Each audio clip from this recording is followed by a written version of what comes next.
and ye shall know the truth, and the truth shall make you free. This is Irreverend, Faith and Current Affairs.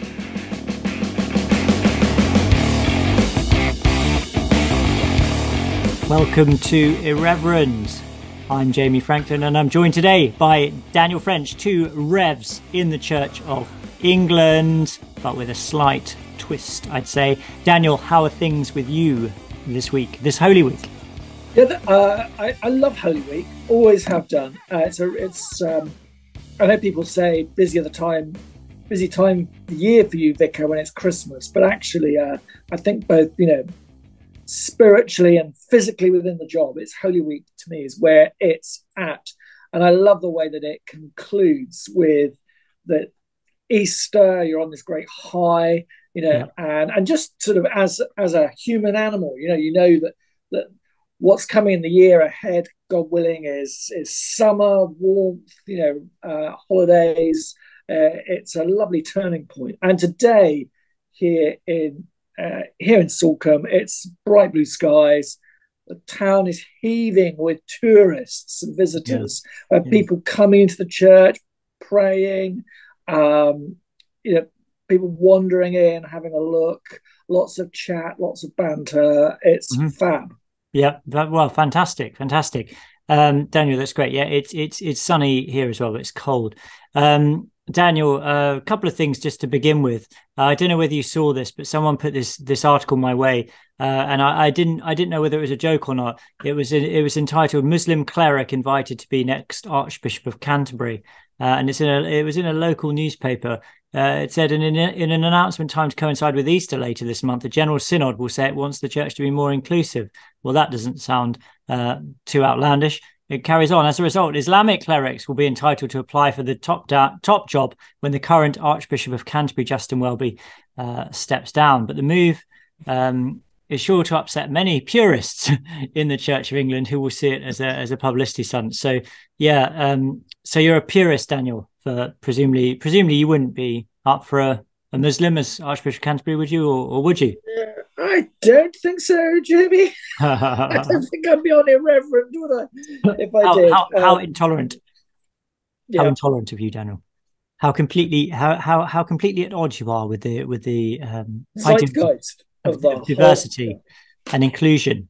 No, that is a joke article. I've been led to believe this is not true, apparently. Although it does relate to something we're going to be talking about later. But I do have a couple of notices, Daniel. Next week, because it's Easter week, there's going to be no normal episode because I'm taking a week off. I just need to have a week off. So sorry about that. But having said that, I did actually record an interview with Mary Harrington, which I'm going to put out.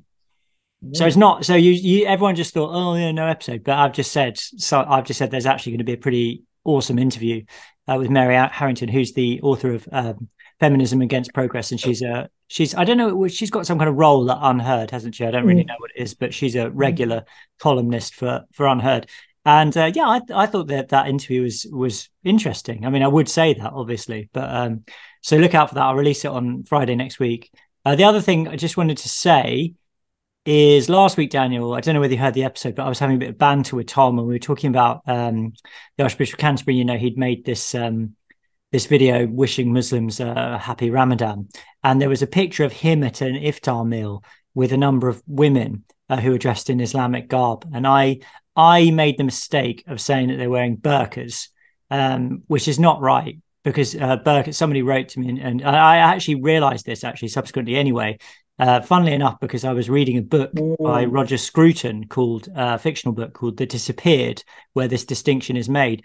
But a burqa is a full veil, the letterbox thing that Boris Johnson talks about. And a niqab is apparently imprecisely a hijab and a face veil. The women in the photograph were not wearing burqas; they were wearing hijabs, which are the thing that goes on top of your head.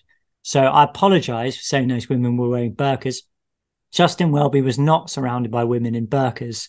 That is quite a humorous image, to be honest. But they were in hijabs. So I don't know what determines when. Do you know what would be more hilarious? What was that? Justin Welby surrounded by people wearing Irreverend baseball caps. or a mixture of people in burqas and Irreverend merchandise. Probably more unlikely. Yeah, it doesn't seem that likely, does it? So I do apologize. Look, Daniel, we like to be, when I was reading Scruton's book and I thought, oh no, I've made precisely this mistake in the latest episode of Irreverend. So when we make mistakes on this episode, we have to come back and say, look, this is an inaccuracy. They were not in burqas, they were in the hijab. So I apologize for that. That was a big mistake, a moment of cultural ignorance and unacceptable inaccuracy. So I apologize.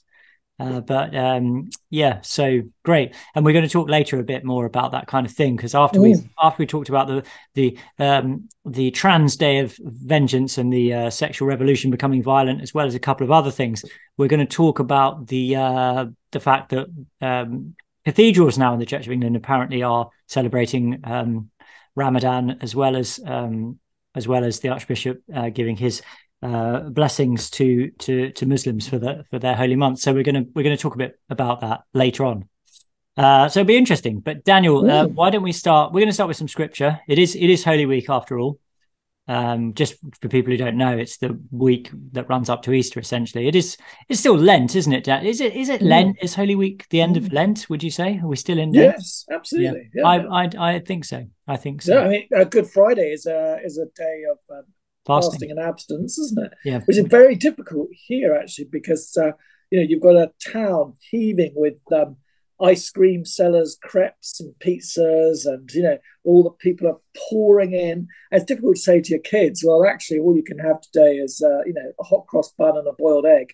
Well, I mean, that's pretty generous, I would say, for Good Friday. A hot cross bun and a boiled egg sounds all right to me. I don't eat hot cross buns until Easter. I consider them to be an Easter treat. I know they are to do with the cross, and so technically you probably should be able to eat them on Good Friday. But I just love them so much. I wait until as a kid. This is a 70s childhood memory. We only ever got them on Good Friday. Really? And that was it. You never saw them any other time of the year. Bakers made them on Good Friday. You went and got them, and that was like a sort of a mid-morning snack.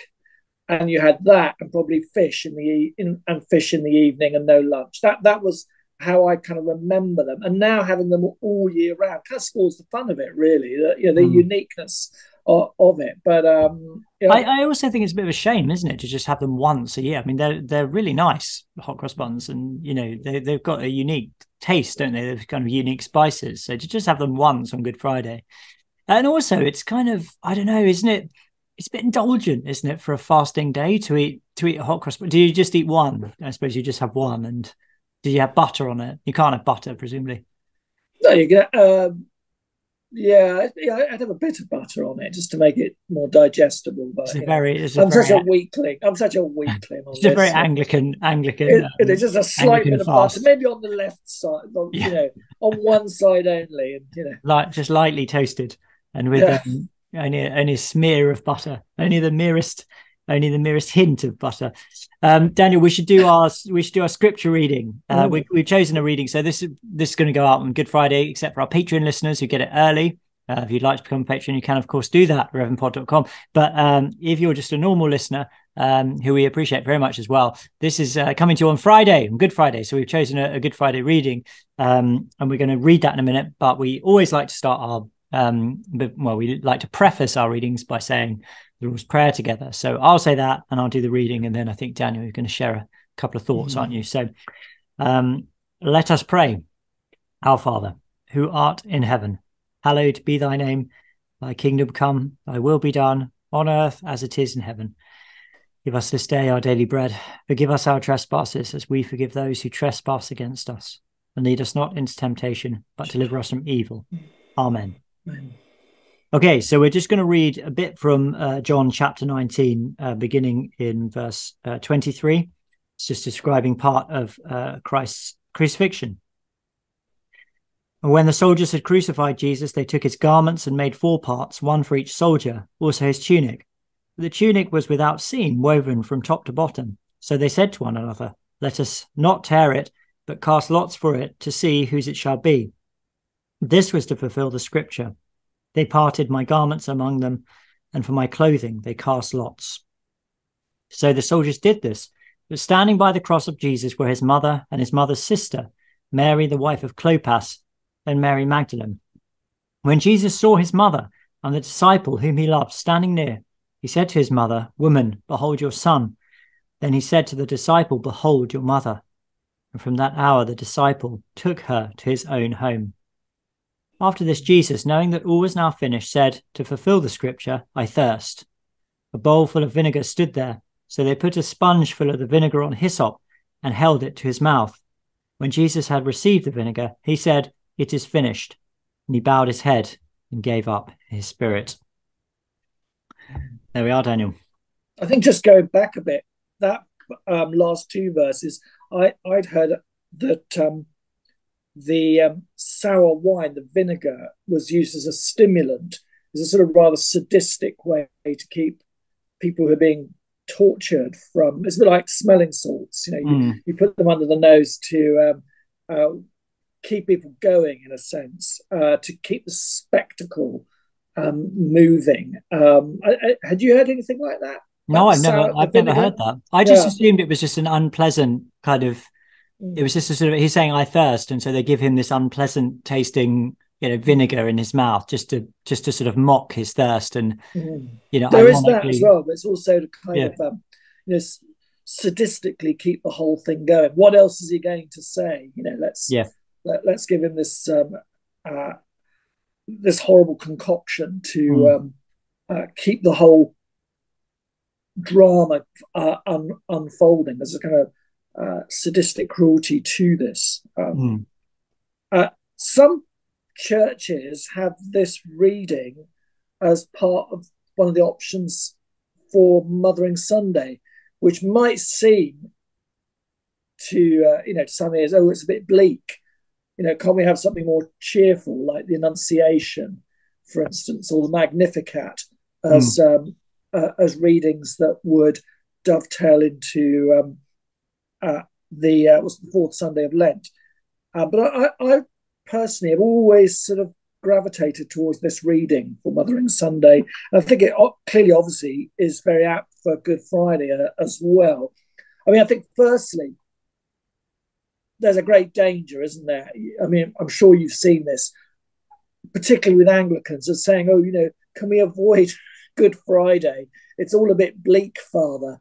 And I had one parishioner many years ago, now long since passed to eternal rest, and he had been an RE teacher, and he said, "I just wish sometimes we didn't have Good Friday and we could just go on to Easter, Vicar. And isn't it a shame that Jesus died so early? And if he'd lived another 30 years, think of all the wise words we've missed." And it's just very unfortunate the way things played out. Yes. And I can remember at the time, well, I think the expression on my face must have given it away. The whole point of Christianity is the cross, and Jesus is vindicated through the resurrection. We can't circumnavigate Calvary just because it's, and we might interpret it in this very British way as an unforced, a rather sad event that, things, it could have been better, and Jesus could have died in a nice care home in Nazareth, or ascended in glory without needing to do any of this. It's that religion of the nice, isn't it, as C.S. Lewis would put it, that so often is dominant in within congregations. And that's always struck me as one of our weaknesses, that I think other ends of Christianity,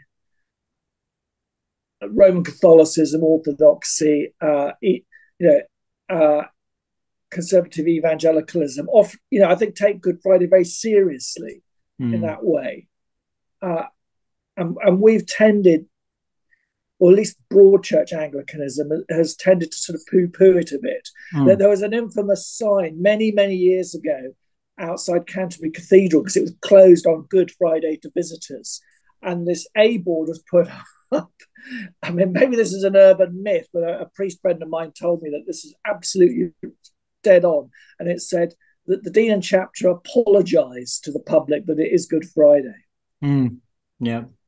We're terribly sorry, but we've got to have services, kind of a bit of a bind, but, come back tomorrow when it'll be open for tourism once more, and I think that's one of the sort of dangers that we can easily sort of fall into. Then you think, well, why should I die for this religion if it's airbrushing out the central act of sacrifice that defines it?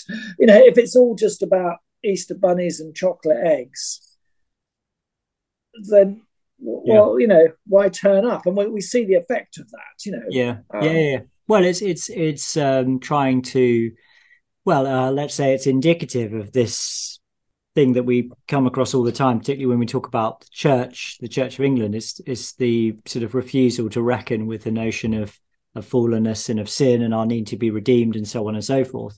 That this view is really what we really are. Is we're kind of as priests say, we're sort of social workers, aren't we? And we're just working to ameliorate social conditions, and everyone's basically good, and there might be a few bad apples, but they just need sort of to be educated, and then they'll be more productive members of society. Whereas the cross is a radical judgment of all human society, isn't it? And it reminds me of the words of Martin Luther: "Crux probat omnia." The cross, pardon me, probes everything. The cross looks into the depths of the human heart, the depths of the soul, the depths of society, and so on.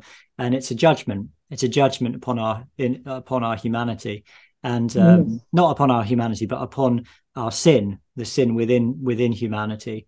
And it says to us that we have something which is so lost, so broken, so wrong, that we need to be redeemed. God would have to go to this extent to redeem us, which is why it's scandalous. It's a scandalous thing, and it's not just something which is sort of painful to go through. And Holy Week is sort of painful, not sort of physically painful, but it's very challenging. It's very grueling. So it's not only painful in that sense, but it's painful in the sense that we have to look at ourselves really seriously. We have to take our sin really seriously if we're to contemplate the cross in that way. As I've said on the podcast previously, I'm doing all the preaching this week, so I'm preaching 7 times in a row, from Monday to Saturday. How many times is that? No, I did it on Palm Sunday as well. So 7 times in a row from Sunday to Saturday, and that's really what I'm trying to focus on. I wouldn't do that normally all through the year because it's too much. You don't want to be going on at people over and over again about their sin and blah blah. I think it's important to say these things, but not necessarily all the time over and over again. But this week, that's what I'm trying to focus on a bit. So is there any link, Daniel, between what we're talking about and any of our news this week? Sometimes I like to try and bring a bit of a link. Can you see anything? Well, the irony that I think St. John gives in those verses about who was standing around at the cross is that the overwhelming majority, bar his mother, the beloved disciple who we identify traditionally as St. John, Mary Magdalene, the wife of Clopas, everybody else is scarpered. No one has had the courage, even with maybe 3 years of following, to say, here I am, this is where I stand. The sort of both moral and physical cowardice, it can't be understated, really. How who knows in that situation where any of us would be. But I think that the gospel here is putting up a very stark mirror to us and saying, where do we stand? Where's going to be will courage fail us at that time? Can any of us put our hand up and say glibly, I'd be there, in the way like St. Peter did, And I think when you and I celebrate the Eucharist as priests with our own flock. We are also around that altar giving that same call, that the church is defined by who stands under the cross. And, there's a lot of issues at the moment we're going to cover particularly about transgenderism, political cowardice, ecclesiastical silence on some of the big cultural issues at the time. Yeah. And that to me is where it is, that question of where were you? Where are we? And how easy it would be. I think a lot of the progressive politics is very much armchair philosophizing, rather than actually in the end standing when there is a particular needy cause. Like truth being told to children, physical, biological scientific truth being upheld, moral truth being upheld. And so, well, where were you when we needed to hear that? Well, I didn't want to upset anybody, I didn't want to lose my job, or I didn't want to stick my neck out. And that could, that sort of moral courage doesn't come easy. Yep. Yeah. Does that help? Yeah, it does. Yeah, it's good. It's good stuff. Well, let's talk about some stories then, Daniel. We're going to begin today just by revisiting, obliquely that what I talked about with Tom last week, which was the killing of 6 people, including 3 9-year-olds in a school, a Christian school in Nashville. And I just wanted to follow up on this because I saw such a shocking article by way of the Daily Skeptic website, which is on the Daily Mail website. As always, all of these links will be in our show notes. Controversial group behind, quote, Trans Day of Vengeance raised money for firearms training. I'll just read some of this. Despite 3 9-year-olds being gunned down by a transgender shooter at a private Christian school in Nashville, activists are still rallying the troops to protest for a, quote, Trans Day of Vengeance months after raising money for firearms training. Then it describes how this Audrey Hale killed 3 children last week, I think it was, Haley Scruggs, William Kinney and Evelyn Dickhouse. And but it continues, but despite raising political tension across the country, which saw a press secretary for Arizona Democrat governor post a tweet about shooting transphobes, the Trans Radical Activist Network is pushing forward with a protest in Washington, D.C. That tweet, by the way, I looked it up, and it's got a picture of a woman holding 2 handguns, and it says, me when I see transphobes. And this is a Democrat governor in Arizona. It's absolutely just unbelievably shocking that an elected representative should make a tweet like that, even joking about that, and that being I think it was after this massacre actually took place, which is, I think that's right, which is just shocking. Anyway, carrying on about this organization, the Virginia chapter of the group held a dance party fundraiser in Richmond, quote, benefiting firearms/self-defense training for trans Virginians on March the 7th, before the mass shooting had taken place. Now, it says that the protest on Saturday, which presumably was last Saturday, was initially meant to be called a day of visibility, but rebranded before the shooting to Vengeance, because it means, quote, fighting back with vehemence. Though the group was quick to say that they do not encourage or promote violence when contacted by the Daily Mail. And then it goes on to talk about Twitter for a bit and how they've taken stuff down, et cetera, et cetera, et cetera. The Daily Mail seem to be quite confused because they've posted a picture of this man called Kaylee Denker, who has an assault rifle. And Daniel, I just cannot understand this. When the Daily Mail are publishing a critical article, you've got a bloke holding an assault rifle, and they've written transgender activist Kaylee Denker shows off their firearm. That's a bloke with a machine gun, all right? It's not their firearm, it's his firearm. And then this is the bit about him. Kaylee Denker, who describes themselves, again, it's just unbelievable, as a, quote, communist archaeologist and writer, end quote, posted a video prior to the shooting, which was widely viewed in its aftermath, showing herself posing with a gun, despite saying, quote, advocating for trans people to arm ourselves is not any kind of solution to the genocide we're facing. So, I mean, Daniel, apart from this like pandering to this madness by using these ridiculous pronouns, they haven't even done it consistently here. They've called this guy themselves, you know, in using that as a reflexive pronoun. But then they've used another reflexive pronoun, which is herself, posing with her gun. So these people can't even do this consistently. They don't even understand grammar. And apart from this being an absurdity using these pronouns, it just shows you how much of a vitiation of the English language it is, that you have to actually, you cannot actually follow who they're talking about when they're using these.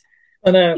And so it's confusing. I mean, it's literally confusing. You're reading this article, it's like, I'm not sure who these pronouns are referring to, and it carries on like this. But I find, you know, obviously this whole thing shocking, but an aspect of this which I find shocking, almost equally shocking to this Trans Day of Vengeance, is the Daily Mail. You know, why are they pandering to this? They're literally a video with a guy with a machine gun. Yeah. We just had a massacre of children, and they're calling this guy themselves and her and things like that. That is a bloke with a machine gun. What's the Mail frightened of? You know, I know. I thought they were supposed to be the paper of common sense and, you know, speaking for the majority, the silent majority, and they're using those kind of pronouns. I mean, I can understand it if they put it in inverted commas. Yeah. But yeah, it's clearly a bloke. You can see the video. It's clearly a bloke with an automatic rifle, and these people are calling for a Trans Day of Vengeance, but at the same time saying they're not promoting violence. So it's hard to see what they could really be promoting if they're not promoting violence. I just want to quote as well from an article by Gavin Ashenden, which is in the Catholic Herald. Where the title of this article is "Nashville Massacre of Christians Shows the Sexual Revolution is Turning More Violent." And I just want to read a bit of it out. So talking about this shooting, Audrey Hale left, the woman who did the shooting, left a manifesto. She had texted a friend on Instagram telling her that the words she had left behind would make everything clear. The manifesto was confiscated by the FBI and its contents have not been released or even referred to. Now, this is 5 days old, this article, so I don't know if this has changed, but I'll just continue reading this. This has already begun to pour more fuel, more of the fuel of conspiracy into an increasingly intense public debate. The LGBTQ plus activists and polemicists have begun to give a more energized expression of the rage and frustrating that they are directing at the Christian community. They hold Christians and Christian culture responsible for their frustration as Christians continue to question the validity of the trans experience. And then he goes on to talk about this Trans Day of Vengeance, which was scheduled for Saturday, the 1st of April. And I just want to go skip a little bit and to read this bit. A representative tweet that has been widely shared on both sides of the debate, composed by an author with the handle of @TND Tracker, don't know what that stands for, read, quote, "Their name was Audrey Hale. They are a martyr against transphobia from hateful Christian bigots like you genociding us. We will defend ourselves from you. Where is your God now? Pray for mercy. We will not show you any." I think one of the scary things for ministers is that this person went out specifically to get Christians, and I gather shot dead the local pastor's daughter. Yeah, that was and had actively said, "Oh, this is," and bragged, "This is the pastor's daughter." I didn't read the thing about bragging. Yeah, so which you just, do we want to live in a world where that's copycatted everywhere?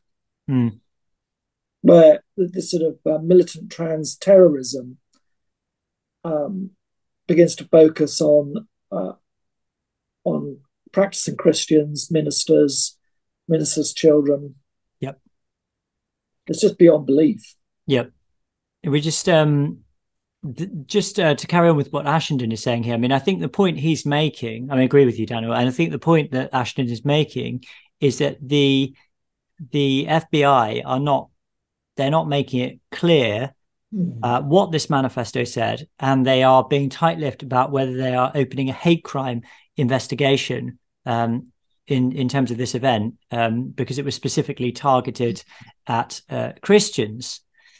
He writes, the response of horrified conservatives has been to suggest that the FBI release Hell's manifesto, and even if they find it difficult to come to a conclusion that the motive is too occluded to yield to investigation, the public may not have the same problems, given that the trans activist rhetoric that has filled the airways, since the shooting. It just goes on to talk about Twitter a bit. And then he says, this is his conclusion, the Christian view that sex is immutable given by God at birth, and that the trans experience is a symptom of distress and mental confusion founded on an invalid existential autonomy, is experienced by the trans community as just one more act of hatred from a phobic enemy they want to repudiate. This repudiation is steadily ramping up and has for a while threatened to spill over into violence, a violence already fueled and acted out by Antifa in their repudiation of free speech and communal dialogue. Religion and politics have not been a good mix in public debate. The injection of this most recent element of contested sexuality and sexual identity is making the cocktail more intense and dangerous. At the heart of this terrible event is a clash of religious, philosophical and political values that appears increasingly to marginalise and threaten Christians and the church in a more deeply fraught and disturbed public square. And also a vacuum of masculinity within society. Right. This, quite frankly, this sort of thing wouldn't be happening if there wasn't clearly that, all those eggshells that now surround men, guys, being able to act in a protective way towards their families, This will not be happening towards the Islamic community, for instance. No, I mean, because the pushback will be very hard. Yeah, I mean, can you imagine if a Christian went into a school with a machine gun and gunned down 6 Muslims in an Islamic school? And said it was a transphobe. It said they were doing this to become a trans martyr. Yep.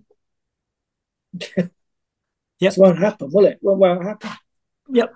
It kind of links in with the whole grooming gang thing that, at least this time around, it seems like the Prime Minister and the Home Secretary have been honest about what has been happening, because we wanted to put that under the carpet. But will the FBI ever put this new creed that they suddenly tripped on into the public domain? Who knows? Maybe years to come. But we know that as believers, we are on the lowest rung of the discrimination ladder.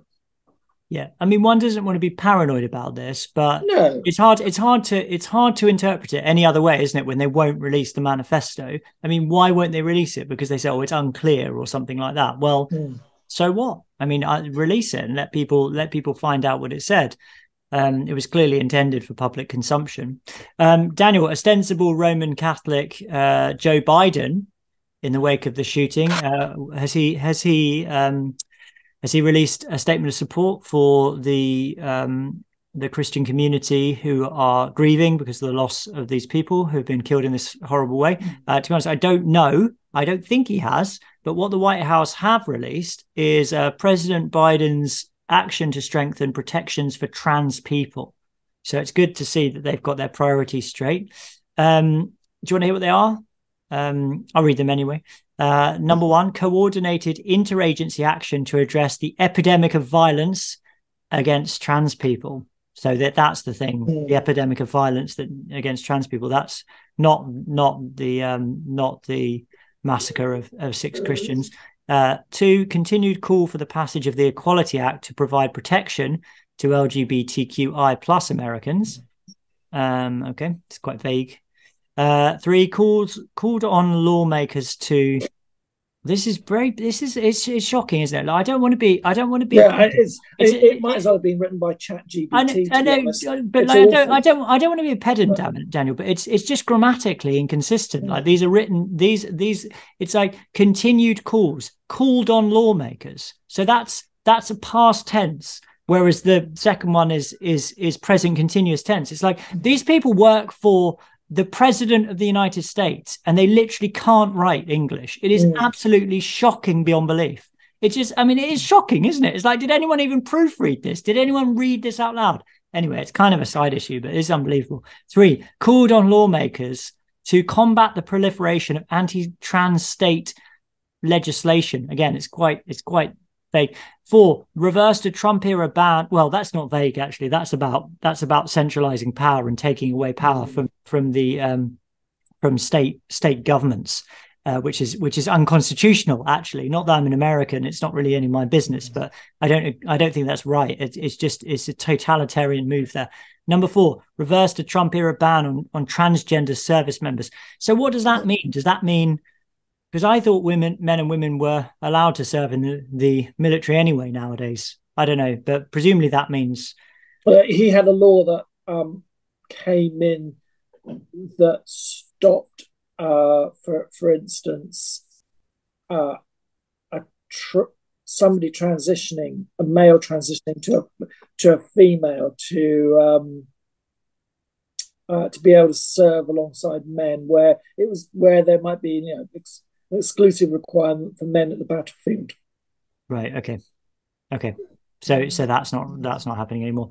Yeah. Okay. Let's continue. It's interesting, actually. Mary Harrington talks about women in the military. She's got a really, really good section on women in the military in Feminism Against Progress, where she really makes the point that this is not a great idea, having women in the front line for all sorts of reasons, and it's extremely persuasive, I have to say. By the way, I was just rereading it, and maybe you might just about be able to make this grammar make sense, but it's still very, very unclear. So I don't know. Maybe I was a bit harsh on them there, but I still think this is terribly written. Number 5, provided mental health resources for transgender kids and their families. And 6, signed the Respect for Marriage Act to protect the fundamental rights of LGBTQI plus Americans.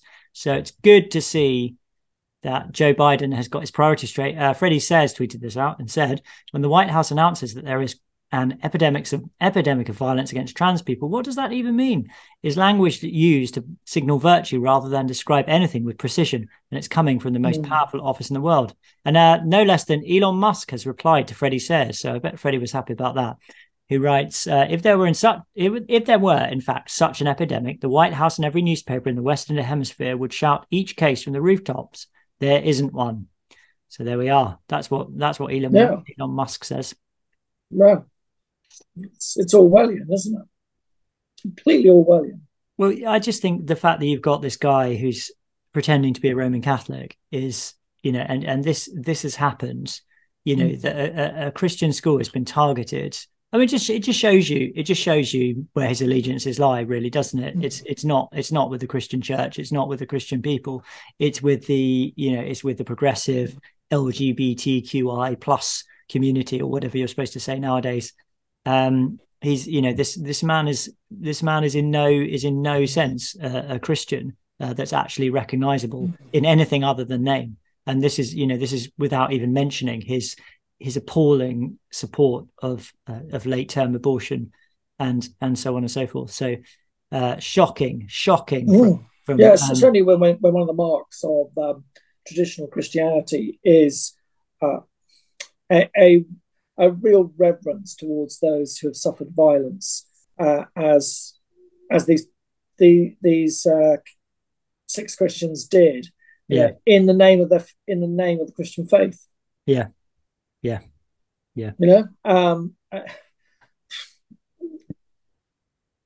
I mean, it reminds me of the when the George Floyd was killed around about the same time. I think it was within a few weeks either way. There were 60 Ethiopian priests were massacred by Boko Haram on the way to pilgrimage. All black, African, devout pilgrims, clergy, doing what you and I might do, going for essentially a retreat day with their diocese, and all of them were massacred, and they got about a couple column inches in the legacy media. Those black lives do not matter. Yeah, I agree. Daniel, I did a quick Google there. I was listening, but I did a quick Google to see if I was wrong about about Joe Biden maybe saying something supportive. I wasn't wrong, but what I did find is this article, which says that Joe Biden has been criticized for joking about the Nashville school shooting that left 6 dead on Monday. This is in the Daily Mail. When asked on the White House South Lawn whether he believed Christians had specifically been targeted by the shooter, Audrey Hell, Biden said, "I have no idea." When one reporter told Biden that Senator Josh Hawley believes that the shooting was a hate crime against Christians, a grinning Biden said, "Well, I probably don't then." And then he said, "No, I'm joking. I have no idea." And then he was also criticized. And what's this bit? I mean, to be honest, his cognitive ability seems somewhat questionable. So, yeah. Yeah, he was also criticized on Monday for cracking a joke about ice cream before addressing the shooting that had horrified the nation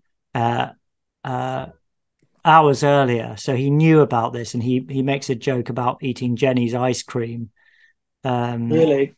And then he did call the shooting sick and heartbreaking, and he demanded that Congress take action to stop the gun violence. Senator Josh Hawley of Missouri, in response to Biden's tone and initial set of comments, wrote, "What a disgrace." Hawley said that Biden should be acknowledging the targeting of people of faith. He called Biden's response totally beneath the dignity of the office of the presidency of the United States.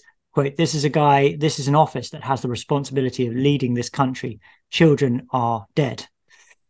It's pretty shocking. It shows a complete callousness on his part, which is quite chilling, really. And Daniel, we should go on to talk about that other story that you mentioned, which I've been a little bit more aware of this thing about grooming gangs, actually because of that book I was talking about earlier, Roger Scruton's fictional book, The Disappeared, which is about human trafficking, really, and the immigrant communities who some of which coalesce around it. It's far from being a racist or unbalanced book. I think it's a very balanced book, and there are actually some Islamic characters in it who are very sympathetic, cultured, humane characters. But I think it doesn't flinch as well from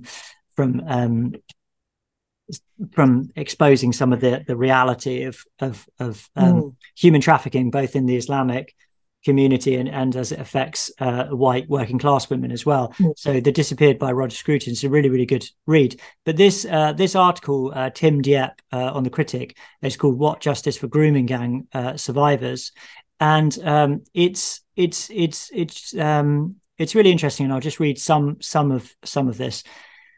The trauma of being the victim of a grooming gang is unimaginable, leaving deep and vivid psychological scars. This is the reality for thousands of women and girls up and down the nation. What justice is there for such victims? One grooming gang perpetrator, Ashgar Bostan, was jailed for 9 years in February 2018 at Sheffield Crown Court for raping, in inverted commas, Liz, which is not her real name. When she was under 16 years old, Liz was groomed by a woman who plied her with alcohol and drugs before she was assaulted multiple times. Liz said that her childhood had been destroyed by Bostan. Just 2 years later, Bostan was moved to an open prison without Liz being informed. Liz was interviewed by BBC Newsnight about this, and she told the programme that she had been failed as a child and was being failed again years later. The only difference is now I'm an adult and I understand what's going off, she said. A prison spokesperson said, "We apologise for this, etc., etc." Bostan was released from prison last year after serving just half of his sentence, and much of that in an open prison. So that's about 4.5. That's about 4.5 years for raping a girl who's under 16 years old. 4.5 years. 4.5 years. It's just, I just cannot understand that. I mean, I'm not claiming to be how does that expert, exactly for raping a child, four and a half years. I think it says something about it says something about your values as a society when you're willing to afford such little respect to the dignity and well-being of children. It's just shocking. I cannot get my head around it. Liz has written about her experience as a grooming gang victim in a book, Snatched, trapped by a woman to be sold to a man. In an interview last year, she said, I have complex post-traumatic stress disorder with anxiety and depression. I manage it well, but I do have blips in my mental health, and I've been left with a lot of psychological damage. This is entirely understandable and to be expected. She says that police and social services turned a blind eye to her abuse and even arrested her desperate dad when he tried to rescue her. No police officers have been held accountable in spite of reportedly knowing about her groomer's involvement in child sex exploitation. Can you see what I mean earlier on about the scripture that we've chosen and the relevance about, that how easy it is to have a culture, society, which morphs into everybody takes a blind eye, walks away, doesn't stand with the victim in any meaningful way at all. When the one victim who needs for folks to stand around doesn't get that. That's a very, very poor measurement of where we are. And it sounds like this poor girl is growing into womanhood in a perpetual Good Friday. And this article, it doesn't mention anything about ethnicity or religion or anything like that. But one of the things Scruton is trying to highlight in The Disappeared is the reticence of police and social services often to do anything about these things, because they don't want to be considered racist and they don't want to be denounced in the court of public opinion. And it actually shows you something of how dangerous cancel culture actually is, because obviously people could lose their jobs and things like that, which is very unpleasant, and it's not nice for people when it happens. But it also creates this culture of fear where certain communities are actually protected even if they're doing terrible things. And so the police and social services can't operate properly, or at least, it's not even that they can't, it's that they won't, it's that they're reticent to. And I'm not saying that that's what's happening here, because it doesn't say, but it may be the case that is what's happened here. Because in the Good Friday narrative, it's Pilate washes his hands, release Barabbas. If someone says the Gospels have nothing to teach us, well, just read those last few chapters of St. John and look around and see how if we don't have Christ at the center, if we don't have agape sacrificial love that's prepared to make a stand, this is what we get. Because Pilate feared, he feared the crowd, he feared insurrection, he feared the implication for the Roman authorities if he failed to keep order. And so, as you say, he washed his hands. And yet Pilate has the ability. He's one of the one individuals who has the ability to do something. He has the ability in that situation to say, actually, enough is enough. This person has done nothing wrong. We're going to release him. But he doesn't. He just takes the easy path. Yep, absolutely. Just continuing with this for a minute. Now, in what is described as a groundbreaking case, Liz sued her rapist in a civil action against him with the support of Hearts of Oak, whistleblower Jane Seymour, and with funding from Lord Pearson and Lord Vincent. She obtained some level of financial justice. She has been awarded £425,000, almost £26,000 in damages, which is to be paid by Boston, and she's got an anonymity order. She says, I also did it to show that having been badly let down by South Yorkshire Police and Rotherham Council, we survivors can take things into our own hands and fight back for real justice. And this is Tim Dieppe writing here. I wrote last month about how grooming gangs continue to operate to this day on a shocking scale. It's been going on for over 40 years in multiple towns up and down the country. In Rotherham alone, where Liz lived, more than 1,500 girls are thought to have been abused. In Telford, it's another 1,000. There are certainly tens of thousands of victims across the country. He then makes the point that a disproportionate, well, this is what I was saying earlier, or it's similar to what I was saying earlier, disproportionate amount of the abusers have a Pakistani background, and that's been acknowledged by Sajid Javid. In this particular case, the groomer was a white convert to Islam who facilitated the abuse of Liz by multiple men, including Bostan. Many thousands of women have been victims, and many of them raped multiple times. He writes, this case should set a standard for levels of compensation for grooming gang victims. There are many other victims whose abusers have been convicted. I hope they'll be emboldened by what Liz had done and encouraged by the fact that Liz has been able to retain her anonymity throughout. Just going back down slightly, it's rather extraordinary that our legal system doesn't provide financial compensation as a matter of course in cases like this. Instead, victims are left to fend for themselves and bring a private civil case if they have the wherewithal to know that this can be done and to find a suitable lawyer to help them. If you have been a grooming gang victim in childhood, then you are used to being failed by the system and won't know that this kind of legal redress is available. I would advocate for harsher prison sentence for grooming gang offenders. A few years in prison seemed to lack any proportion to the harm of the crime. At least courts ordering financial compensation goes some way to rectify a massive injustice. But you can just imagine, can't you, Daniel, some young girl who, some young working class girl who's grown up in absolutely dire circumstances, in care or something like that, being groomed and then gang raped, multiple times by these criminals. And then being, just left to get on with her life. And there is some, as we can see here, there is a potential way of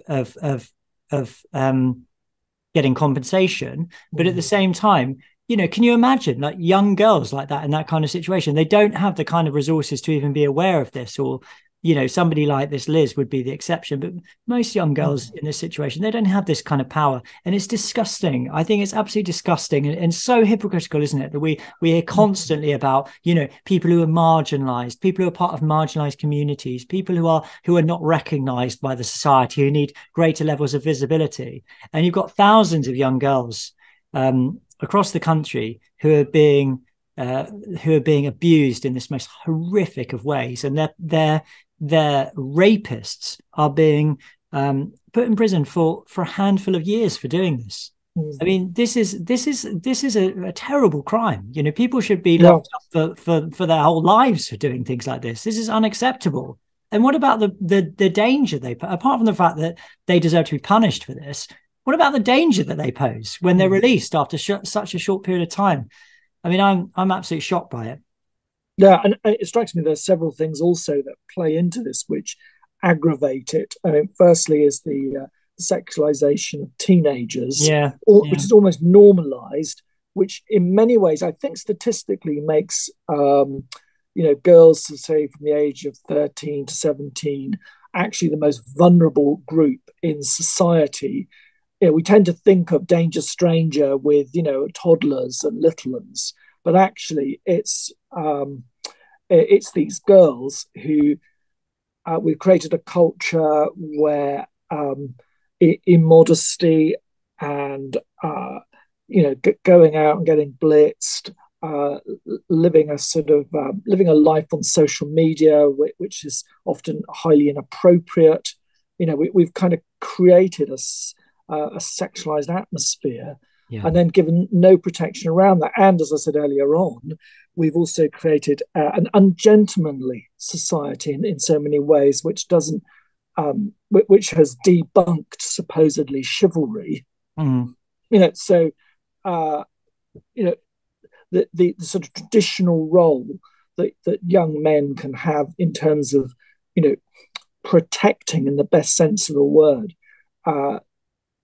these girls is now, that's evaporated.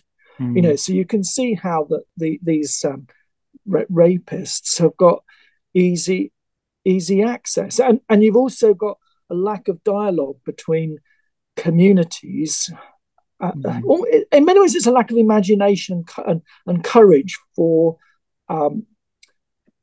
local authorities, governments, and ethnic communities to actually have a robust discussion, which actually could be win-win, where everybody gets on side and said this is unacceptable, and we're not going to have this. Instead, we all sort of, well, I don't even want to start that conversation in case I offend you. And I think actually, I would say that a lot of these communities probably do want to actually do, clearly want to do something about this and want to have robust action. But we're all sort of too coy of political correctness, and in that sense, we're not allowing them to win either. It's truly horrible. Yeah. Well, Daniel, that is actually this might seem like a bit of a segue, but it's actually very relevant to the next thing we were going to talk about as well, which is we wanted to revisit this issue of the Church of England's relationship to Ramadan, because last year we spoke last week we spoke about the Archbishop's message of greeting to Muslims, and this week I wanted to talk about the fact that Manchester Cathedral, which is an Anglican cathedral, held an iftar meal in their cathedral. Now, an iftar meal is when Muslims break their fast after, when the sun goes down in Ramadan. And they held an open iftar, a so-called open iftar meal at Manchester Cathedral, which, as I say, is an Anglican cathedral. So ostensibly, anyway, a Christian church. And there's a good article in the Spectator by Niall Gooch where he talks about this, and I'd like to just read some of it. So he writes, what he says, what's the problem with this? The people will think I'm a grouch, etc., etc. Well, we don't think that, Niall. But anyway, he writes, the problem is that the iftar is not a simple jolly get together. If it were simply a question of inviting other religious groups to share a meal or to socialize, there would be no issue. But the iftar is inescapably a specific religious observance. The accompanying prayer, and this is a prayer, you can see a video of this. I've watched a video of this on Twitter in Manchester Cathedral. The accompanying prayer, the Adhan, incorporates the Shahada, undoubtedly one of the most important creedal statements in Islam, because its sincere recital, is widely regarded as sufficient to become a Muslim. The Shahada not only states that Muhammad is God's messenger, but also describes God as one. Both of these statements should be regarded as rebuttals of Christianity, which does not regard Muhammad as a significant figure at all, and teaches that God is a Trinity.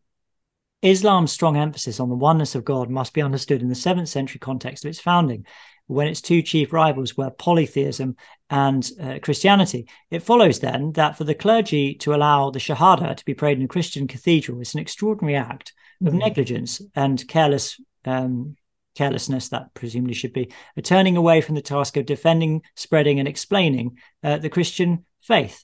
And then he goes on to say a bit more about Islam and so on. But I wanted to just drop down, because this will get to the link. So he's talking about what are the factors that are in play here that are leading Anglican Christians in the Church of England to behave in this way. He writes, one of these is hinted at by Douglas Murray in his 2015 book, The Strange Death of Europe. Very good book. I hasten to add. He talks about our civilizational loss of confidence following the terrible convulsions of 1914 to 1945. His argument is that the European intelligentsia as a whole can no longer regard their cultural and religious inheritance with healthy respect and gratitude, and instead maintain an instinctive suspicion and hostility towards anything that is theirs, while bending over backward to accommodate what social scientists call the other. It is this mindset that is being satirized by the old joke about a liberal man being so open-minded that he won't take his own side in a fight. Christian clergy are not exempt, quite the opposite. In fact, because Christianity's traditional focus on self-abnegation and humility can lead to a kind of pathological altruism, unless it's balanced by a willingness to hold and police certain barriers of doctrine, discipline, and practice. But that's, that in many ways, Daniel, links to what you were just saying, doesn't it? That maybe it even comes from Christianity itself, this kind of self-abnegation, as you say, and this humility, which leads to a kind of pathological altruism, that we have a sort of instinctive suspicion towards things which are actually ours, and we can't celebrate them, to the extent where celebrating things which are ours, celebrating things which are indigenous to this country and this culture, are even perceived to be potentially racist and therefore alienating. Colonialist, colonialist, imperialist, patriarchal, and so on, blah blah blah blah. This is very predictable, isn't it? This story, and follows a script. I'm reminded that in the 4th century, how there was this great drift in the newly discovered religion to go towards Arianism, which has elements of the Islamic belief. That Jesus is simply a sort of a prophet. He may be God's son in Arianism, but he's more of an angel. He's not the second person of the Trinity. And if we believe that, then it's quite bourgeois, really. It sort of allows other faiths to kind of connect a bit more to us. It's not so evangelistically assertive. It's a bit more polite and fashionable. I think there's this kind of Aryan spirit in. I don't mean Germanic Arianism, but that kind of heretical Arianism that is deep within us, which just wants to sort of have a decaffeinated Christianity. I think it's what John Henry Newman called the semi-Arianism of the Church of England, which was that, well, maybe we can even compromise a little bit between Arianism and Christianity. And the Nicene Creed is a bit too hard, really, a statement. And if we could just dilute that down and forget that, and you and I have seen that all the time,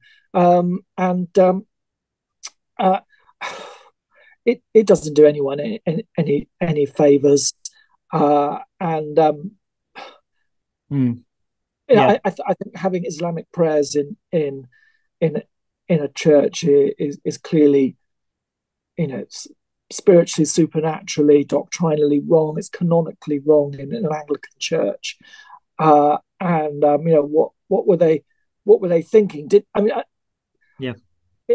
If I was to read, were their intentions just out of ignorance in terms of, did they not know that the Islamic prayer would follow with this, or did they think it was essentially like a Shrove Tuesday event where they'd be able to pancake flipping, and nothing much else connected to it? If I were to speculate, Daniel, I think it comes back to a thing we talked about quite a lot on this podcast, which is the immanentism, or the lack of supernaturalism in the outlook of people like the liberal Anglican clergy who facilitated this.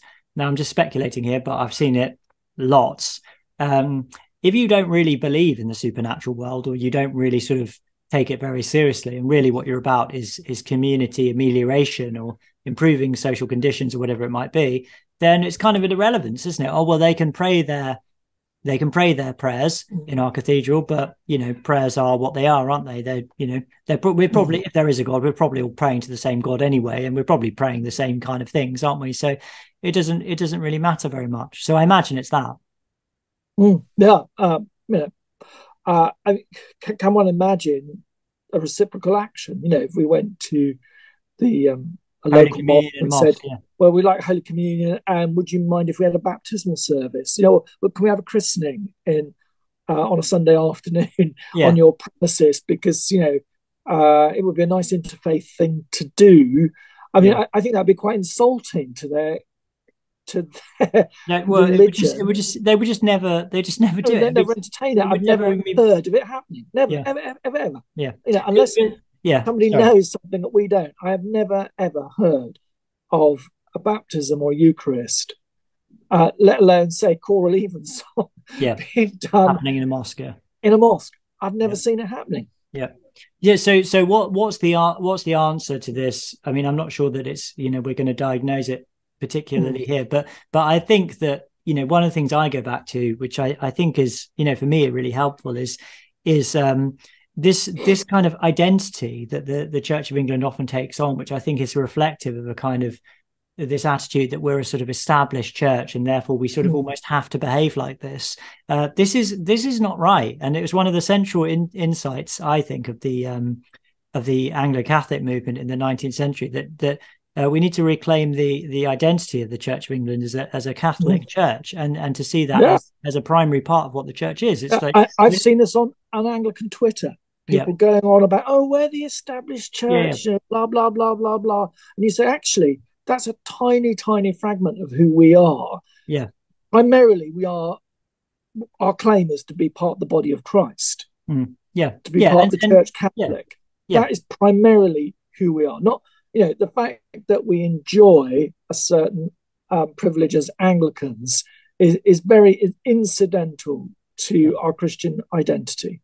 Yeah, absolutely. And the whole point there, I don't want to get too sort of technical, and I don't even mean to limit this to Anglo-Catholics or who take that sort of concept of bishops and episcopacy really seriously, as I do. But just exactly what you said, Daniel, that there's an identity which is so much more fundamental, so much more central to the Church of England than being established, which is that we are part of the body of Christ. We are part of the Catholic Church. That we don't look to the society to sort of tell us what's right. We look to the scriptures, and we look to the traditional interpretation of the scriptures as it's mediated to us through the church throughout the centuries.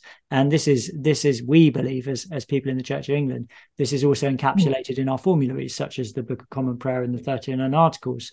But it's this thing about we almost are doomed to behave like this. This is we don't have to behave like this. We don't have to have Muslims in our churches, reciting the Shahada. We just say, no, we're Christians. We don't believe this. We don't believe that God is one in that monolithic and we don't believe that Muslims believe this. And actually, it's not doing them any favors. It's not actually honoring their their beliefs. Yeah, which raises the question, doesn't it, of what the Muslims think that they're doing going to the cathedral. Now, we can't know, can we? No, we can't know. But do you think there's probably a sense in which they're thinking, great, like the Christians are giving up their holy space for us to worship Allah, essentially? I don't know, but I mean, Muslims do think about like that. I'm not an expert on Islam, but I've heard that is the way a lot of Muslims traditionally think. It's like a lot of it's about territory. A lot is about proclaiming the name of Allah in foreign territory and conquering it for Islam. I'm not saying that's definitely what was going on, but I think that Muslims do think like that sometimes, or a lot of they are like Christianity, a missionary faith, and good on them. It's a free market. But if you think of if in this country you had taken the enormous courage to apostatize from Islam and to be baptized, what on earth would you think watching that video clip in Manchester Cathedral? Do you remember a number of years ago there was a gentleman from the Midlands who had done that and joined his local Anglican community, and then got his legs broken, right? And his despair was not in that act, which he took on as, this is part of my suffering as a Christian. It was in his sudden, very quick withdrawal of the local Anglicans and the diocesan structure, who suddenly left him out to dry. I didn't know about that. It's about 4 or 5 years ago, and it's a shocking story, really, that you think of all those people in sort of, say, Saudi Arabia, who are not allowed a physical building, physical church, and so they worship secretly in house churches, just like our ancient brethren did in the Roman Empire, or the underground China church, and so on. All those people who are actually really sticking their neck out for the Christian faith, and they look at that from Manchester Cathedral and think, what am I supposed to think about that? Where's the priority to holiness in what was displayed in that? And that's with no. I'm not trying to say anything particularly bad about the people, the local Muslim community that came in and took that invitation up. Fair enough, but there's another constituency out there who've paid an enormous price in their Christian practice. And surely they should be at the top of the plinth of any honour. Again, it comes back to that Good Friday story. You know, can any of us say, well, I stand with Mary of Nazareth and Mary Magdalene and the Mary, the wife of Clopas, and the beloved disciple? Can we say, well, you know, actually, maybe in this instance, it's probably not that safe that I'm there, or it's not very politique.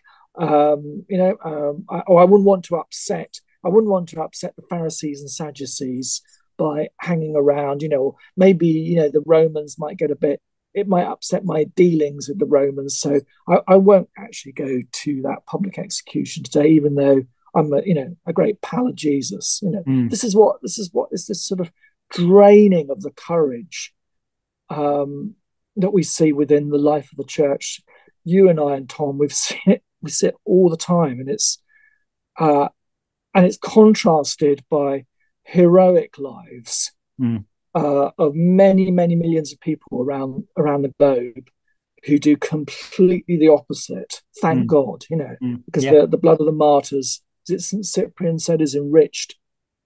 It's the blood of the martyrs enriches the church. It's the seed of the church, yeah. Tertullian, I think. Tertullian, sorry. Yeah, Church Father Tertullian, yeah. No, you're right, Daniel. I want to read an email of the week out, but it's not about this specifically. It relates to what we were talking about with the Archbishop last week, but I think it's definitely relevant. So it says, Dear Revs, huge fan of the programme. Reverend is one of a select group of podcasts that I make sure I listen to every week. Very good. Good decision. I'm writing, however, to take issue with your comments about the Archbishop of Canterbury's greeting to the Islamic community in the UK during Ramadan. On the issue of interfaith dialogue, I agree with you. I don't believe there's any basis for finding common ground on core religious doctrines. However, that doesn't mean Christians shouldn't be seeking to find common cause with Muslims on broader social, cultural and political issues. In a world where so many social issues are dominated by the prevailing neo-Marxist perspective, Orthodox Christians should be standing shoulder to shoulder with other conservatives and traditionalists. In my experience, most Muslims share much in common with Christians in this respect. In key political issues such as same-sex marriage, the trans issue, sanctity of life issues like abortion and euthanasia, and other similar issues, Muslims pretty consistently line up with Christians. In these difficult times, we should join ranks with allies wherever we find them. Kind regards. Daniel, I don't know what you think about that. And I very much appreciate this person for writing in. I'm not sure if he's okay with me using his name, so I'm just not going to, just so you know. But the thing that makes me feel slightly wary about it is it similar to this thing that I talk about quite regularly, which is this idea that our faith is about the amelioration of social conditions. Now, when I say that, normally the amelioration of social conditions it's always something it's normally something that I'm quite skeptical about, because they tend to be sort of, left-wing or progressive things anyway. So with things like this, it's tempting for me to say, oh, great, Muslims are against abortion as well, therefore we should partner with them. And I don't necessarily have a problem with that. But the thing I am wary of is when you lose sight of what you're really about, which is not primarily about even the amelioration of social conditions, like, legalized abortion, as terrible as I think it is, and as much as I believe that it should stop and people should change their minds and behavior. It's not primarily about that. It's about the gospel. It's about people believing in Christ and being saved by Christ and being transformed by him.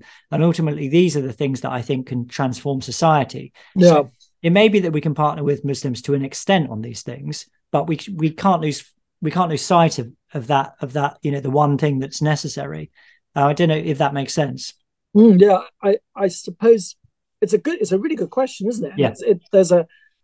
I think part of how we get out of this mess is thinking subtly, is nuance as well, and actually asking those sort of questions are important. I think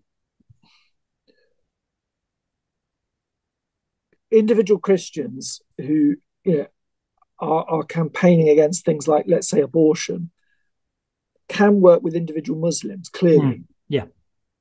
And there's some sense to actually say, on the whole, in traditional communities like this, these are people who are, sensitive, generous, hardworking folk who can be, shocked and appalled by things like abortion or woke ideology or trans, so on and so on. There are common causes. However, I think that's different from trying to work, say, with Islam as a political system, because I think our religion, our faith, fundamentally is a relational one about Jesus Christ, his revelation, his invitation to intimacy with the life of the Trinity. It's about agape love. I think this comes out in Tom Holland's book Dominion, isn't it? Is that it? Though he's called it Dominion, it's actually not really about dominating people. It's a different kind of fellowship. And I think, as the philosopher René Girard was asked this in the last few years before he died, actually, said that the problem within Islam is there's a very different political view of God's participation in the world, and therefore how Muslims participate in the world as a whole when they, as a sort of Islamic brotherhood or sisterhood. And I think that's where I would say that the line is for us. And that's a difficult one. And my concern would be that kind of nuanced approach takes actually quite an enormous amount of energy to get right. And not very few of us could actually do that in a way that would be successful. That we could end up, in a sense, being drawn into a way to deal with, say, abortion, which would be a campaign, local campaigns that would be completely different to how we as Christians might do that. I think agape love is a very different starting point. So yes, in individuals to individuals, but we have two different religions who have very different political outlooks on the way that we and God interact with the world, and I think we should be a little bit shy of that. No, I think that's a very good point, Daniel. It's a complex conversation as well, isn't it? Because it relates to the difference between Sharia law and the various different ways that Christians have thought about the interaction of the Christian church with the state or with the civic powers, and that's a very complicated question. I suppose you could take, for instance, the Islamic view and teaching on same-sex relations. I think even the most conservative Christian on this planet would take a very different approach to, say, the most conservative Islamic position. Well, and that's because in Islam there is no secularity. The religion is the law, right? So if same-sex relationships are forbidden by the religion, they're forbidden in law as well, and it's that simple. So there's no real civil sphere in that sense, and because Christians acknowledge a civil sphere, going back to the words of Christ, render to Caesar the things that are Caesar, and to God the things that are God's. There's been a constant wrestling throughout Christian history with over that question, over what is due to Caesar and what's due to God, and there have been all sorts of different answers to that. But in Islam, the answer in many ways is just very, very simple: is that nothing belongs to Caesar; it all belongs to God. So I guess the implication of that is, if you do make common cause with Muslims in political issues, you've got to be aware of the fact that Muslims want something very different to you as a Christian. They want ultimately a Sharia law state, whereas we don't want the Christian equivalent. We don't want Sharia law, obviously, but we also don't want the Christian equivalent. We want some kind of I want anyway a Christianized society, but with some kind of just state which has a place for people who are not Christians as well. So it's complicated. Yeah, and I think as Christians, you can see this in Augustine's City of God, can't you? That this world is but temporary. Yeah. Something which I think the College of Bishops in the Church of England seems to forget now. The great transcendent vision of the world to come should be our dominant prism to which we look at all things, including our own life and politics. I suppose the pushback will come from people who will say, well, hang on a minute, Jamie and Daniel, what about the new First Minister of Scotland, and what about the Mayor of London, who present themselves as very sort of secular Muslims? Where do they fit in that, or are they just secret agendists? Well, we don't know, do we? We don't know what they're about, but they don't appear to me in any way to be Orthodox Muslims.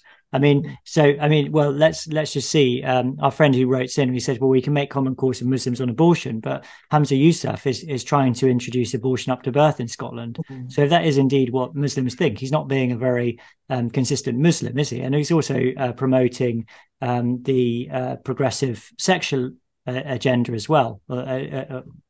Progressive agenda as it pertains to human sexuality, let's say, a bit more elegantly. So that's not exactly in keeping with Islam. So whatever he is, he's either like a fake Muslim, like Joe Biden's a fake Christian, or perhaps he's the sort of acceptable face of Islam. Hamza and Sadiq, they're the acceptable political face of Islam for this time, and we could see a gradual Islamicization of our culture in the West.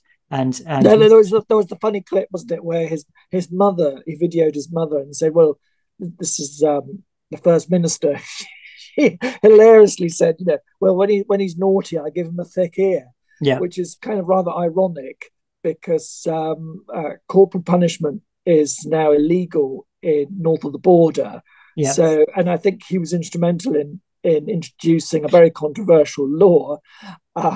Yes, yeah. Well, he's going to have his own mother arrested. Yeah, he introduced a law whereby children sort of can denounce their own parents for saying transphobic things in their kitchen or whatever. That as well. That as well. That might be. I suppose the only thing I would say that I wonder partly what we see is the great heresy of secularity in its extreme. Again, Tom Holland brings that up in Dominion, that there are these things that you can kind of see coming out of Christianity as a sort of heterodoxy, infect other religions too, so that you end up with secular Buddhists and secular Jews and secular Muslims, who are culturally, who can say culturally, oh, I'm a Muslim, or I'm a Jew, or I'm a Buddhist, or a Hindu, but they don't really actually inhabit it in an orthodox way.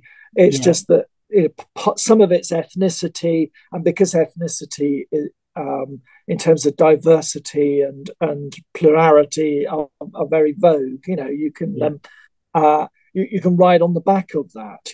Yeah, well, there's a difference in that sense between the kind of secularity that I'm talking about and that kind of secularity, because that kind of secularity is about sort of sort of maintaining an appearance of being a certain religion, but actually having a bunch of other presuppositions that you're really operating with. The interesting thing about the First Minister was, did you notice that they had in the Holyrood Palace there, he had a selfie of him and his family doing the call to prayer. Right. Okay. Doing their daily prayer, and someone had said, if that had been Kate Forbes having a meeting of the We Free, can you imagine the outrage? Yeah, there is a bizarre yet logical link between Islam and the progressive movement, which is kind of embodied in somebody like Hamza Yousaf, isn't it? Because you've got a religion which is thoroughly what's the word? Not opposed. That's not the right word. It's antithetical to everything that the progressive movement stands for. But the progressive movement incorporates Islam into itself as a sign of its own virtue. And that's actually embodied in somebody like Hamza Youssef. It's profoundly contradictory. It makes absolutely no sense.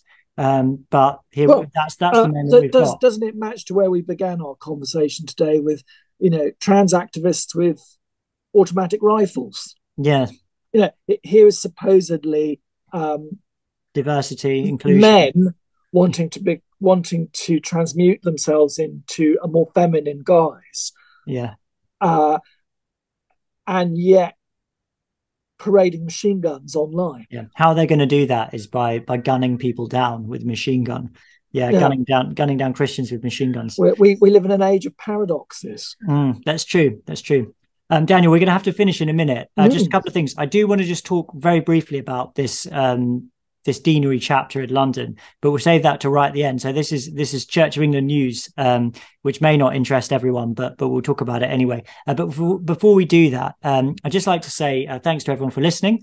And if you'd like to support this podcast, we really would appreciate it, because in just a couple of months, I'm actually going to begin working essentially for this podcast for part of my income, my actual money. So I'm going to take a part-time job with the church and moving to Winchester, which is very exciting, taking a part-time job for the church, and they're going to give me a house, but they're not going to give me any money. So I'm going to make my money through this podcast, through my blog, and hoping to write a book and maybe do a few, bits and pieces of writing as well. But anyway, the point is, we need your help and your support to keep this podcast going, both in terms of overheads, but also in terms of my being able to live. So it's an exciting step. I'm hoping to do more with the podcast and to expand what we're doing. So please, if you like the podcast, do consider supporting us. We don't have ads. I do put the little ads on at the beginning of YouTube, but that you can skip those.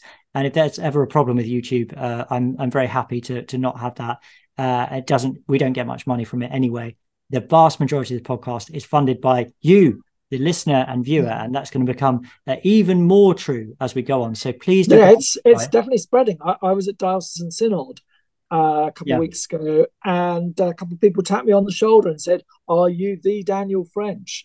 Yeah, I had a similar experience yesterday. Amazing, really. Yeah. But let me just tell people, Daniel, how they can support us. So let's say you think this podcast is worth, say, £2.50 an episode. You can go on our website, irreverendpod.com, and click on Patreon, which is a big red button, and become a Patreon of the podcast. And you could support us for, say, £10 a month. But if you can't afford that, it's fine. We've made a tier, which is £1.50 a month.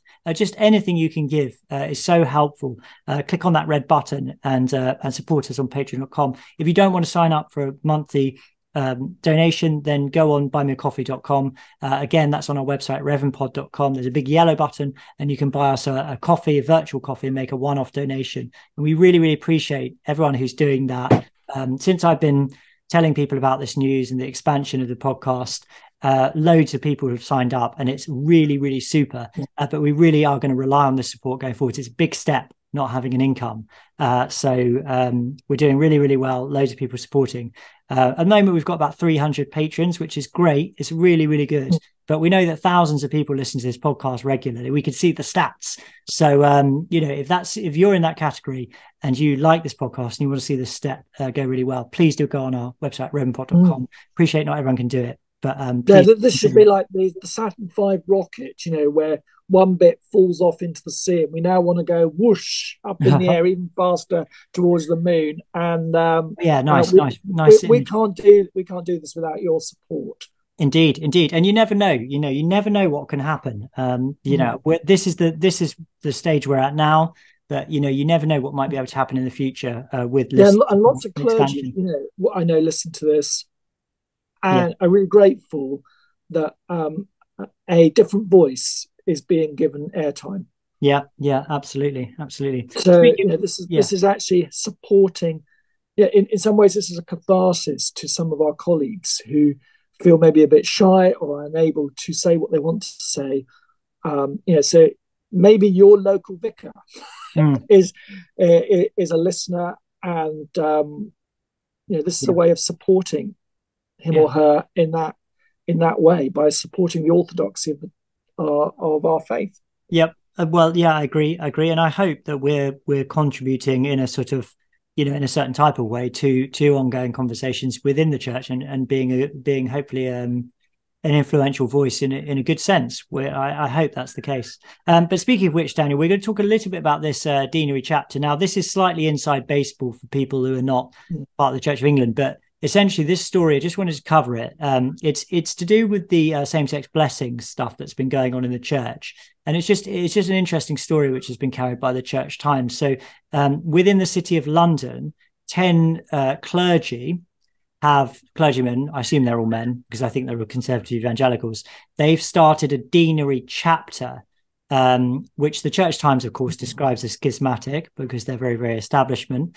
But essentially it's 10 vicars who have got together and they're saying, we're having our own deanery chapter now. We're no longer going to have anything to do with the centralized structures of the Diocese of London and the Church of England, because they are the Bishop of London and the Church as a whole is sanctioning these same-sex blessings. So for people who don't know, a deanery chapter is essentially a kind of collegial group within a diocese. So it's not a diocese; it's a smaller group, and there are several of them within diocese, and they get together for. I don't really know how to describe a deanery chapter, sort of fellowship and prayer and sharing news and things like that. So it's not necessarily a kind of a power structure as such. It's a formal structure, but it doesn't necessarily have that much power, I don't think.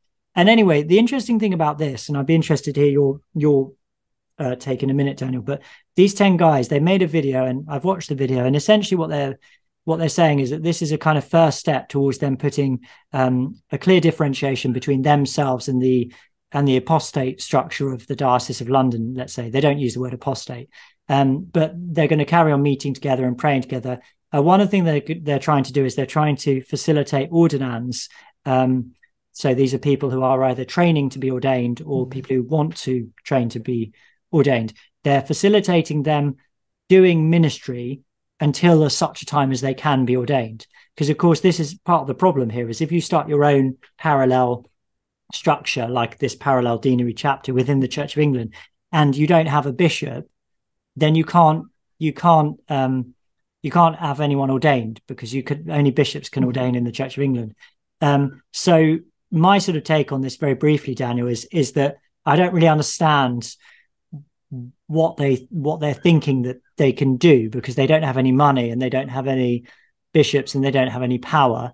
Now it's interesting, the Diocese of London, when they found out about this, normally they're quite, they're not necessarily very forthcoming with their opinions. Well, sort of the establishment voice of the Church of England, let's say, they're normally quite diplomatic. But about this, they haven't been diplomatic at all. They said, in a response issued on Thursday afternoon, a spokesperson for the Diocese of London said, the diocese was first informed a few hours ago that a group of clergy in the City of London is seeking to set up its own parallel, unregulated structures outside of those of the Diocese of London and the Church of England. This unilateral move would have no legal substance. The initiative has been announced publicly without discussion at a time when constructive ongoing dialogue continues here in the capital and across the country, following the House of Bishops' proposals in response to the 6-year Living in Love and Faith process. But that's the phrase there, Daniel, that I wanted to call attention to. The unilateral move. This unilateral move would have no legal substance. They want to make it absolutely clear that they are the ones who've got the money and they are the ones who've got the power. So anyway, that's my take on it. I don't know. What do you think? And they didn't see that coming. And their dialogue. What dialogue? Come on. Let's be honest. I think we're all behind silos now. Well, I mean, yes, the new deanery wouldn't have money unless, of course, they put all their parish shares into a trust. The parish share is, every parish in the Church of England has to pay a lump sum towards the stipend and vicarage cost and diocesan costs. So, my 4 churches together, we pay about £60,000. Yeah. And that'd be our largest outgoing per year. Yeah. And you pay that, just to be clear, Daniel, for people who are listening who don't know, you pay that to the diocese, and then the diocese has that money, and that's the money the diocese uses. And then they pay me a stipend, and some of it goes to repainting the vicarage, and some of it goes to various bishops as well. central Bishops, admin and central jobs. So that's a diocese's main income. But if you had 10 churches, 10 super evangelical, well, the nearest we have to sort of mega churches in the Diocese of London, and you have somewhere like All Saints Langham Place, which I think gives £500,000 in parish share to the Diocese of London, or Bishopsgate, which probably even more, and so on and so on. That's a considerable amount of money. I mean, I have to say, one of the things that has sort of in the background for years really rattled a number of clergy in these big churches is that the parish share is often, you're asked to give this voluntary contribution. There's no legal reason why you have to, but you're asked to give it on the basis of the number of participants on a Sunday. Right? So if you've got a church, one of the big churches with, say, 500, 600, 700 people going, you're giving hundreds of thousands of pounds compared to my little seaside operation here. And yet you're not going to get a series of curates on the back of that, or assistant clergy automatically.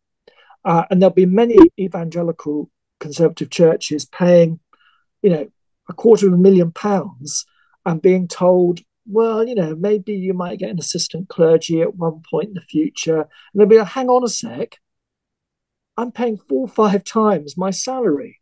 And it begins to feel like a form of taxation. So the synod vote on the back of that, so an already aggravated relationship, it has actually made that worse. And I think it's the straw that breaks the camel's back for many of these people, because they've tolerated as clergy that they've played along with this, that they might not get 5 or 6 clergy that they feel that their setup demands. And now they're not even going to get the doctrinal arrangements that they really feel confident in. Well, you can see where that's going to go, isn't it? So I mean, it's like, so basically, to summarize what you're saying is that these two things that you just outlined, these two areas, they're kind of a piece with each other, because you're essentially giving money to the diocese and you're expecting to be represented in some way by the diocese. You're expecting to be treated fairly. But it's quite clear that dioceses have their own, they make the decisions what they do with their money. They make the decisions where it goes. And they clearly do support the forms of ministry that they feel more enthusiastic about, more generously, let's say, than those that they don't. And then you've got this similar, I don't know about similar situation, but the similar kind of principle being enacted in the doctrinal and liturgical stuff that's going on as well. So it's a bit tricky. But Daniel, I'm going to have to go in a minute, okay? Because I am being summoned by my wife. But you have you've got collect to finish off, haven't you? So should we? Yeah, I do. Let's collect. Collect for Good Friday. It's good for any day, really. But yes, it's from the Book of Common Prayer. This is our principal holy day, really, in many ways throughout the year. So we invite you to pray this with us.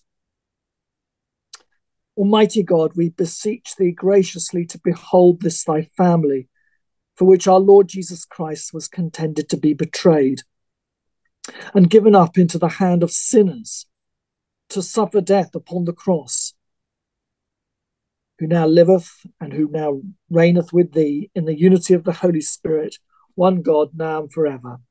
Amen. Amen. Okay, Daniel, thank you so much. I've got to go. I'm in the doghouse here, man. I've got to go. So God bless. Thanks for your time. Thanks for listening. Take care. And till next time, keep the faith. Okay, bye now.